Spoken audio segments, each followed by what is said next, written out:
Hello everyone, welcome to civil Samajh. Civil Samajh के इस YouTube channel पर आप सभी का एक बार फिर से स्वागत है। आज के इस सेशन में हम लोग डिस्कस करेंगे कोड ऑफ एथिक्स के बारे में। प्रोफेशनल एथिक्स के इस सीरीज में कोड ऑफ एथिक्स के बारे में डिस्कस करेंगे। इससे पहले हम लोग इंजीनियर्स के बारे में देखें कि रिस्पॉन्सिबिलिटी और जो वो प्रयोगकर्ता होते हैं, एक्सपेरिमेंटर्स होते हैं, तो उनका क्या रिस्पॉन्सिबल होता है। आज डिस्कस करेंगे कोड क्या बताता है, कोड क्या होता है। कोड ऑफ एथिक्स का मतलब क्या, आचार संहिता, यानी कि इसके बारे में हमें क्या पता चलता है और हमको इससे क्या फ़ायदे हैं और इसकी क्या लिमिटेशंस है, वो भी हम डिस्कस करेंगे। किसी चीज़ के फ़ायदे होते हैं तो उनके नुकसान भी होते हैं। ठीक है, तो एथिक्स, कोड ऑफ एथिक्स है, आचार संहिता है, हमें क्या जानना ज़रूरी है, क्या मेरे लिए सही है, और इनकी कुछ सीमाएँ भी हैं, तो वो सीमाएँ के बारे में भी हम लोग जानेंगे। तो for the start of this video, start करने से पहले आप हमारे चैनल पर अगर नए हैं तो चैनल को ज़रूर सब्सक्राइब कर लें। वीडियो अच्छी लगे तो लाइक और शेयर ज़रूर करें। आगे चलते हैं। इसमें देखिए कोड ऑफ एथिक्स का मतलब क्या हुआ, पहले कोड ऑफ एथिक्स को समझने की जरूरत है। कोड ऑफ एथिक्स का मतलब क्या है, तो कोड ऑफ एथिक्स क्या है ना कि कोड क्या है, एक सेट है। किसका सेट है, रूल्स और गाइडलाइंस का सेट होता है। Code of ethics is a set of rules और guidelines that a group, organisation और profession follow to ensure that it member act with integrity, honesty and responsibility. मतलब कोड ऑफ एथिक्स क्या है, एक set है। किसका, रूल्स या guidelines का, कोई नियम या गाइडलाइंस का एक सेट होता है कोड ऑफ एथिक्स। कोड क्या है, क्या है कोड, कोड का मतलब क्या है कि एक सेट है। किसका, रूल रेगुलेशन का, गाइडलाइंस का एक सेट है। किसके द्वारा बनाया गया, किसी ग्रुप के द्वारा बनाया गया, किसी ऑर्गेनाइजेशन के द्वारा बनाया गया, या किसी प्रोफेशन के द्वारा बनाया गया, जो फॉलो करते हैं। किस लिए फॉलो करते हैं, उनके मेंबर जो उनसे जुड़े हुए हैं, वो मेंबर फॉलो करते हैं ताकि वो जो वर्क करें इंटीग्रिटी के साथ करें, ईमानदारी के साथ, रिस्पॉन्सिबिलिटी के साथ वो काम करें। कोई किसी को नुकसान ना पहुंचाए, अपने फायदे के लिए किसी को दूसरा नुकसान ना पहुंचाए। जैसे डॉक्टर के पास जाते हैं हम दवाई लेने के लिए, तो दवाई डॉक्टर जो है देखता है कि इनको बुखार है, इनको नॉर्मल 5 रुपए के टैबलेट से ठीक हो सकता है, लेकिन वो अपनी सेल्फ इंटरेस्ट के लिए वो डॉक्टर कहता है कि आपको जाके चेक करना पड़ेगा, कहीं मलेरिया तो नहीं है, बुखार 3 दिन से ज़्यादा है, पहले ये पूछेगा। तो बुखार 3 दिन से ज़्यादा कह दिया हाँ, तो लिख दिया आपको टेस्ट है, वो जाइए ब्लड टेस्ट करिए, मलेरिया, कहीं मलेरिया हो गया तो ये नहीं कहेगा वो। तो ये यहाँ पर पर्सनल इंटरेस्ट की बात आ जाती है। तो डॉक्टर्स ठीक है, रोगी को इलाज करेंगे, वो अपना पैरामीटर देख के ही चेक करेंगे, लेकिन उनका एक्सपीरियंस, वो एक्सपीरियंस से लोगों को हेल्प कर सकते हैं। तो पर्सनल प्रॉफिट के जो पर्सनल इंटरेस्ट और प्रॉफिट आके यहाँ कॉन्फ्लिक्ट करते हैं ना, यही बात होती है कोड ऑफ एथिक्स का। कोड ऑफ एथिक्स हमें यही सिखाता कि आप अपना पर्सनल इंटरेस्ट के लिए दूसरे को नुकसान नहीं पहुंचाएं। It help guide the behaviour and decision making of individuals in a particular setting. ये हेल्प करता है वो गाइड करने में, वो हमें दिशा निर्देश देने में कि आपका जो बिहेवियर और डिसीजन मेकिंग है सभी इंडिविजुअल्स का पार्टिकुलर सेटिंग्स के लिए वो सकारात्मक होनी चाहिए। Codes of ethics defined the, code of ethics define करता है किसके बारे में, राइट्स के बारे में, अधिकार के बारे में, आपके कर्तव्य के बारे में, ड्यूटी के बारे में, एंड रिस्पॉन्सिबिलिटी, जो आपकी जिम्मेदारी है, जो जवाबदेही है, जो आप प्रोफेशन में है उसके लिए। दे सेवरल की पर्पस, वो और भी की पर्पस है, एक एक करके सब कुछ हम लोग डिस्कस करते हैं। तो उम्मीद है आपको समझ में आया होगा कि कोड ऑफ एथिक्स क्या है। कोड ऑफ एथिक्स मतलब क्या है, एक सेट है, एक ग्रुप है, एक सेट है। किसका सेट है, तो कुछ रूल्स और गाइडलाइंस का एक सेट होता है जो फॉलो किया जाता है, जो दिया जाता है, जो बनाया जाता है। किसके द्वारा, किसी ग्रुप द्वारा, किसी ऑर्गेनाइजेशन द्वारा, किसी प्रोफेशन द्वारा बनाया जाता है, जो लोग उसको फॉलो करते हैं, जो उसके मेंबर्स हैं। क्यों फॉलो करते हैं, ताकि वो जो अपना वर्क करें वो अपना इंटीग्रिटी के साथ में, ऑनेस्टी के साथ में और रिस्पॉन्सिबिलिटी के साथ में काम करें, ताकि दूसरों को नुकसान ना पहुंचे। ठीक है, तो उम्मीद है आपको कोड ऑफ एथिक्स समझ में आया होगा कि what is the actual meaning of code of ethics. अगला है, इसमें कुछ की पर्पस हैं, जैसे inspiration and guidance. Code of ethics हमें इंस्पायर करता है एथिकल बिहेवियर के लिए, एंड हमें गाइड करता है ताकि हम प्रोफेशंस में बाय आउटलाइन अपने हम हमारे जो रिस्पॉन्सिबिलिटी है, प्राइमरी रिस्पॉन्सिबिलिटी, उसको हम आउटलाइनिंग करें और प्रोवाइड एथिकल स्टैंडर्ड्स, और एथिकल स्टैंडर्ड्स को भी हम प्रोवाइड करें। तो कोड ऑफ एथिक्स हमें इंस्पिरेशन देता है, हमें गाइडेंस करता है, ताकि हमारा जो रिस्पॉन्सिबिलिटी हम उसको आउटलाइन करके उसको हम एथिकल स्टैंडर्ड्स प्रोवाइड करें। अगला है सपोर्टिंग टू इंजीनियर्स, इंजीनियर्स को सपोर्ट करता है।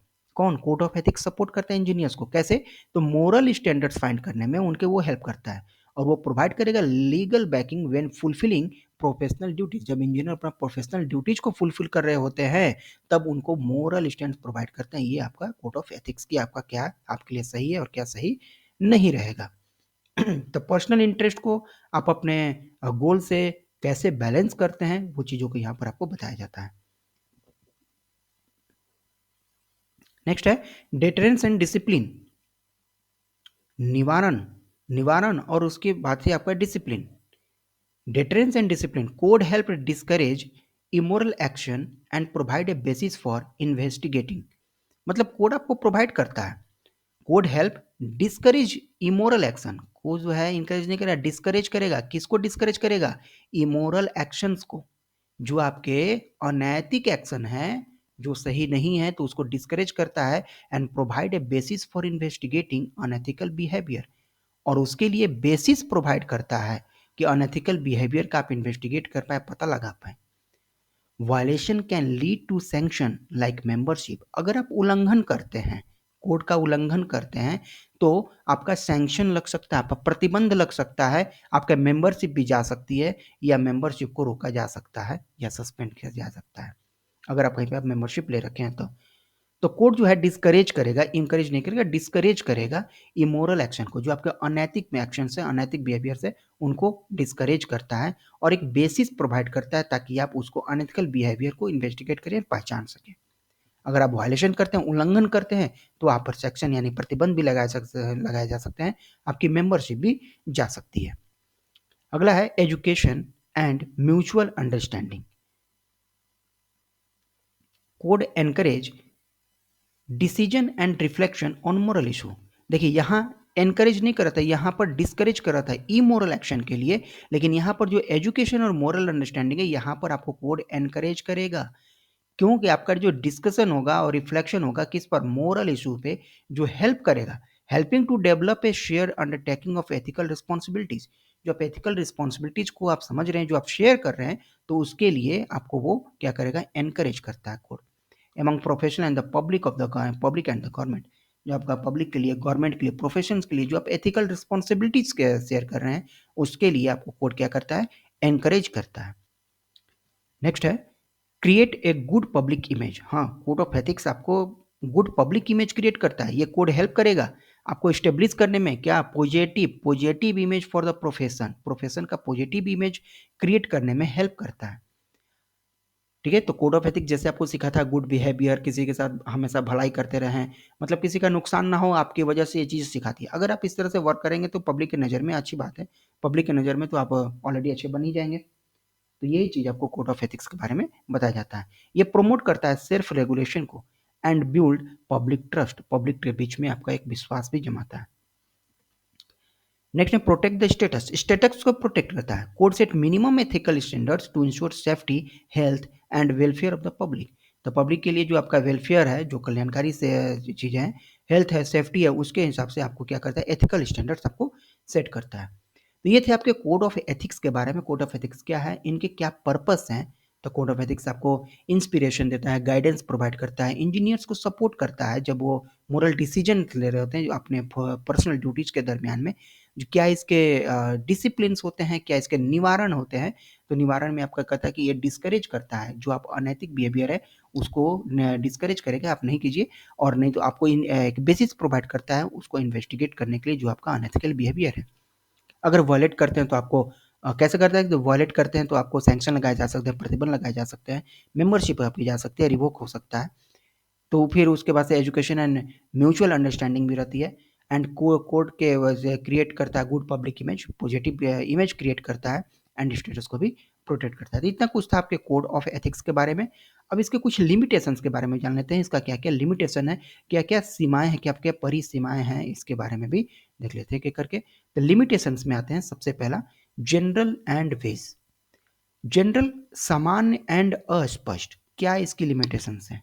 कोड ऑफ एथिक्स के लिमिटेशंस हैं, कहता है कि क्या है? अस्पष्ट। कुछ कोडेज, कुछ जो कोड है, कुछ कोड, सब जगह का कोड तो सेम नहीं होता, कुछ कोड टू जनरल यानी बहुत सामान्य से हैं, and may not address all specific issues, और सभी इशू को वो एड्रेस नहीं कर पाते, उसके बारे में बता नहीं पाते हैं कि कब आपको क्या करना चाहिए, किस सिचुएशन में कौन सा आपको स्टेप उठाना चाहिए।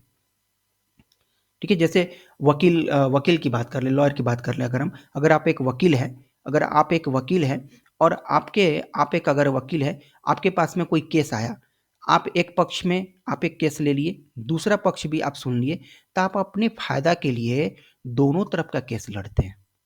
आप अपने फायदा के लिए दोनों तरफ का केस लड़ते, तो आपका क्या है, ये पर्सनल इंटरेस्ट ही तो है, पर्सनल इंटरेस्ट है इसमें। आप दोनों तरफ का केस खुद ही लड़ रहे हैं, तो आप कभी भी इसके साथ में अब अच्छा बिहेवियर कर पाइएगा, नहीं कर पाइएगा। तो इसीलिए कोड ऑफ एथिक्स इस चीज़ के बारे में बताता है कि आपको कब कौन सा स्टेप्स उठाने चाहिए। ठीक है, तो सभी सभी कोड ऐसे नहीं है, कुछ ऐसे कोड हैं जो कि सामान्य हैं और अस्पष्ट है, जो कि हर चीज़ पर फुलफिल नहीं होते, कोई भी स्पेसिफिक इशू के बारे में वो नहीं बता पाते हैं। अगला है नॉट यूनिवर्सल। हाँ, यूनिवर्सल तो नहीं होते ना। Code are not always applicable to every situation.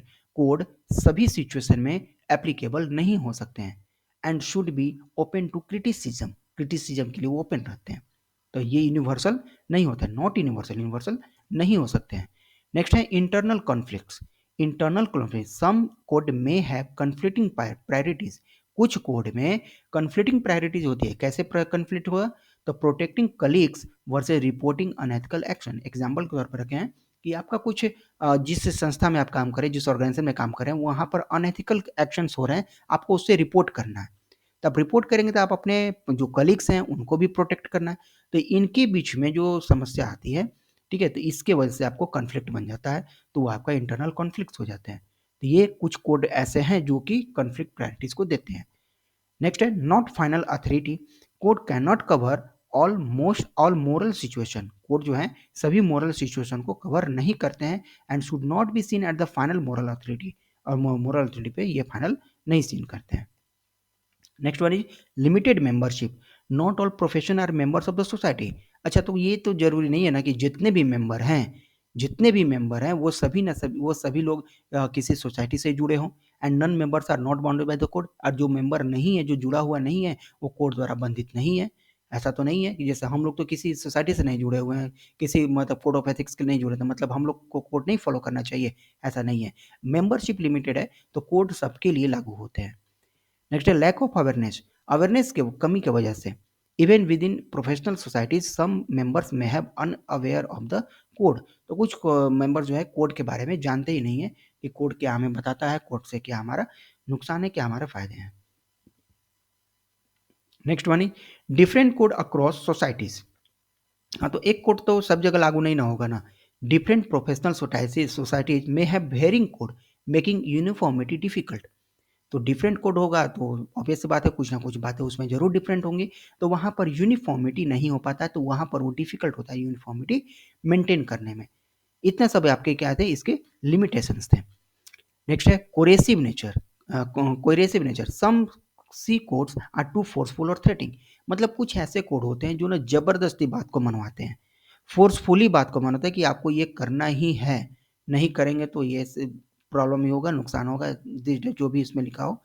तो मतलब फोर्सफुली बात को मनवाना, ऐसे नेचर होते हैं कुछ कोड के। तो ये आपके लिमिटेशंस थे इसके कोड के। कहता है कि while codes of the ethics help guide and regulate professional behaviour, they are not perfect and have limitations. कहता है कि जब कोड आपका हेल्प करते हैं, गाइड करते हैं, रेगुलेट करते हैं आपके प्रोफेशनल बिहेवियर में, तो वो हमेशा परफेक्ट नहीं हो सकते, उनके कुछ लिमिटेशंस भी होते हैं, तो that require ongoing reflection and adjustment. तो उनका वो रिफ्लेक्शन होता है और उसको एडजस्टमेंट हम लोग करते रहते हैं।